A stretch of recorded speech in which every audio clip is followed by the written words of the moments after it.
नमस्कार, मैं हूं आपके साथ अरविंद। दोस्तों, क्या 4 जून के बाद से जब से मोदी को संसद में बहुमत हासिल नहीं हो सका है, 240 पर वो सिमटे हैं, क्या उनके चेहरे में, उनकी चाल ढाल में, उनके व्यक्तित्व में, उनकी नीति में, उनकी नीयत में आप कोई परिवर्तन देखते हैं? क्या कोई बदलाव महसूस होता है? हाँ, चेहरे के मामले में आपको जरूर लगता होगा उनके चेहरे का रंग उड़ गया है। चेहरे पर निराशा, हताशा पसर गई है। जो चेहरे पर रंगत और रौनक हुआ करती थी, वो भी बिखर गई है। वो पहले की तरह से अब कपड़े नहीं बदलते। पहले वो बार बार फिल्म स्टार जितेंद्र की तरह से कपड़े बदला करते थे, जैसे कि जितेंद्र साउथ की फिल्मों में बदला करते थे, तोहफा वगैरह में। तो मोदी इस मामले में तो बहुत बदल गए हैं। और एक मामले में और बदले हैं कि वो संसद में अपनी मनमाने ढंग से बिलों को पास नहीं करवा पाते। 1-2 बिल तो उन्होंने वापस ले लिए, एक बिल उन्होंने स्टैंडिंग कमेटी को भेज दिया।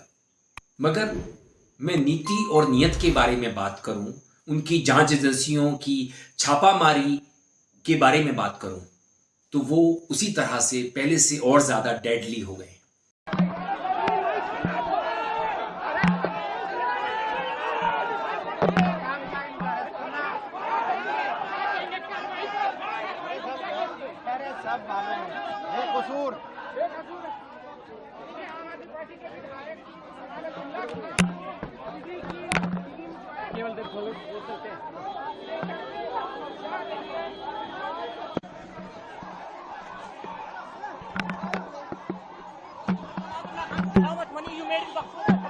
वो छापेमारी करते हैं।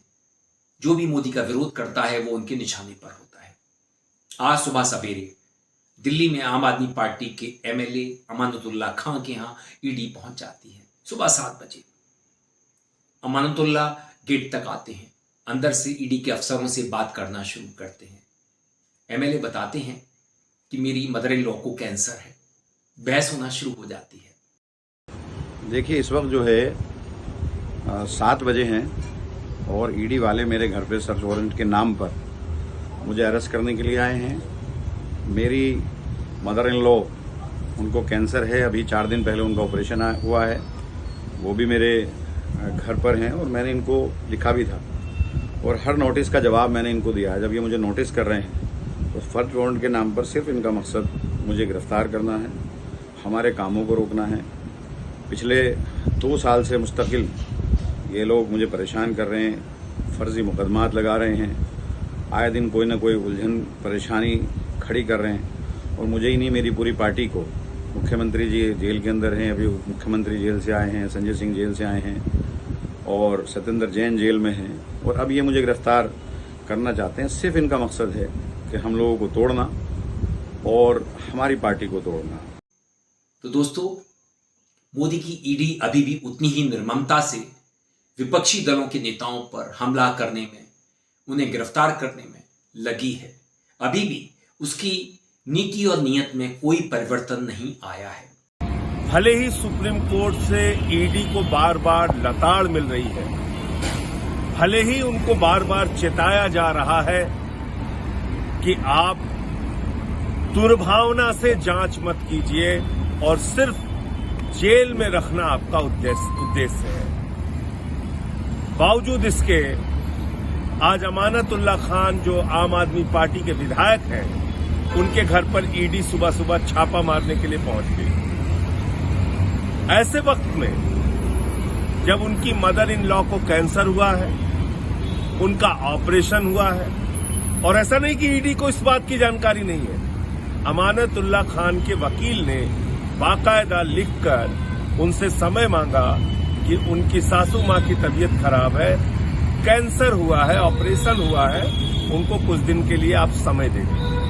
ये मामला क्या है, ये आपके लिए जानना बहुत जरूरी है। जिस मामले में ईडी सुबह सुबह इतनी सक्रियता के साथ हवा बोलने पहुंची, दरअसल 2016 में सीबीआई ने एक मामला दर्ज किया। 6 साल की लंबी जांच के बाद सीबीआई ने कहा अमानतुल्लाह खान ने कोई रिश्वतखोरी नहीं की, किसी भी प्रकार का आर्थिक अपराध नहीं किया,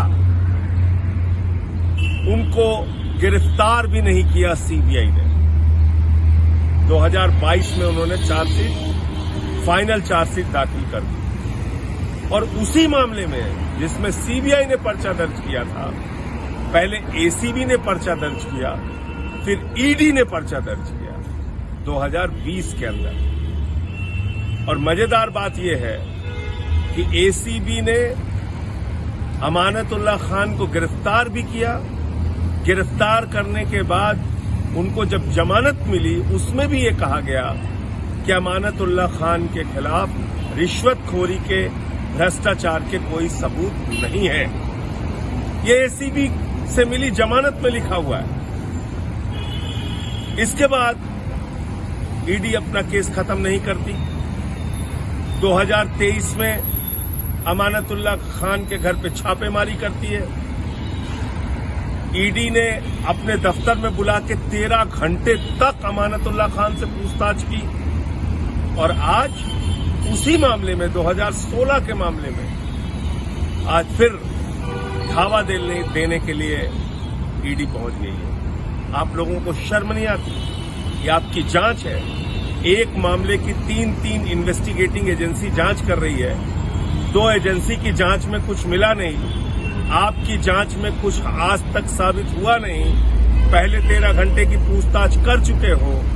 उसके बाद आपने घर पे पहले भी एक बार छापेमारी कर ली है। फिर दोबारा चुनाव के ठीक पहले दिल्ली के अंदर आप दिल्ली का माहौल बिगाड़ने के लिए बीजेपी के हथियार के तौर पे इस्तेमाल हो रहे हो। तो मैं समझता हूं कि ईडी वालों को अपनी कार्रवाई पर ध्यान देना चाहिए। सुप्रीम कोर्ट से बार बार तुम लोगों को लताड़ पड़ रही है, बावजूद इसके सिर्फ और सिर्फ मोदी के कठपुतली बन के रह गए हो। ये ठीक नहीं है। और पूरी आम आदमी पार्टी इस मामले में मोदी सरकार को चेताना चाहती है कि तुम ये जो हथकंडे अपनाना चाहते हो, अपनाओ। तुम्हारे सामने आम आदमी पार्टी किसी भी रूप से झुकेगी नहीं, लड़ती रही है, लड़ती रहेगी। आपने केजरीवाल को अंदर डाल रखा है। 17 महीने बाद मनीष सिसोदिया छूट के आए। 6 महीने मुझे जेल में रखा, सत्येंद्र जैन को जेल में रखा हुआ है। इससे हमारा मनोबल कहीं गिरने वाला नहीं है। तुमसे लड़ेंगे और तुमको हराएंगे। जबकि माननीय सुप्रीम कोर्ट ने स्पष्ट तौर पर कह दिया है, जमानत नियम है और जेल अपवाद है। मगर मोदी की ईडी, मोदी की जांच एजेंसियां अभी भी गिरफ्तारी को नियम मानती हैं, कानून मानती हैं, जेल में रखने को कानून मानती हैं और बेल को अपवाद मानती हैं। जबकि बेल नियम होना चाहिए, बेल किसी भी व्यक्ति का अधिकार होना चाहिए। मोदी की ईडी ने पहले भी, मोदी की जांच एजेंसियों ने पहले भी अमानतुल्लाह खान को तंग किया था, कुछ नहीं निकला था, वो साफ निकल आए थे। याद कीजिए किस तरह से मोदी की ईडी ने सिसोदिया को 17 महीने जेल में रखा, 7-8 महीने संजय सिंह को रखा। अरविंद केजरीवाल अभी भी जेल में है। तो अभी भी मोदी की जांच एजेंसियां होश में नहीं आई हैं। और अगर जो सरकार के सर्वे सर्वा हैं, 2 लोग, अगर वही नहीं बदलते हैं, वही तय नहीं करते हैं कि देश को कानून के अनुसार चलना चाहिए, ना कि मोदी और शाह के कानून के अनुसार, जैसे कि उनकी जांच एजेंसियां अपने कानून के अनुसार चलती हैं, किसी को भी गिरफ्तार कर लेती हैं तो उसकी जमानत नहीं होने देती। क्या सुप्रीम कोर्ट के कहने के बावजूद मोदी शाह बदलेंगे, उनकी जांच एजेंसियां बदलेंगी? बदलना चाहिए, क्योंकि समय बड़े बड़ों को सिखा देता है, सबक दे देता है। तो अगर मोदी समय को समझ सकें, पढ़ लें, तो उनके लिए बेहतर होगा। अन्यथा उनके लिए आने वाला समय बेहद चुनौतीपूर्ण होने वाला है, क्योंकि उनके अपने अब उन्हें चुनौतियां पेश करने लगे हैं। वो चाहे योगी हों, कंगना रनौत हों या और तमाम लोग, चुने हुए प्रतिनिधि। तो कहते हैं ना, समय का सम्मान करना चाहिए। मोदी अभी भी इस बात को समझ नहीं सके हैं। दोस्तों, वीडियो पसंद आए तो आप इसे लाइक कीजिए, दोस्तों साथियों में खूब शेयर कीजिए, चैनल को सब्सक्राइब भी कर दीजिए, बेल आइकन का घंटी जैसा बटन जरूर दबाइए, जिससे कि आने वाली वीडियो की आपको नोटिफिकेशन मिल सके। आपकी प्रतिक्रियाओं का मुझे इंतजार रहता है। जांच एजेंसियों के मामले में जरूर कीजिएगा। नमस्कार।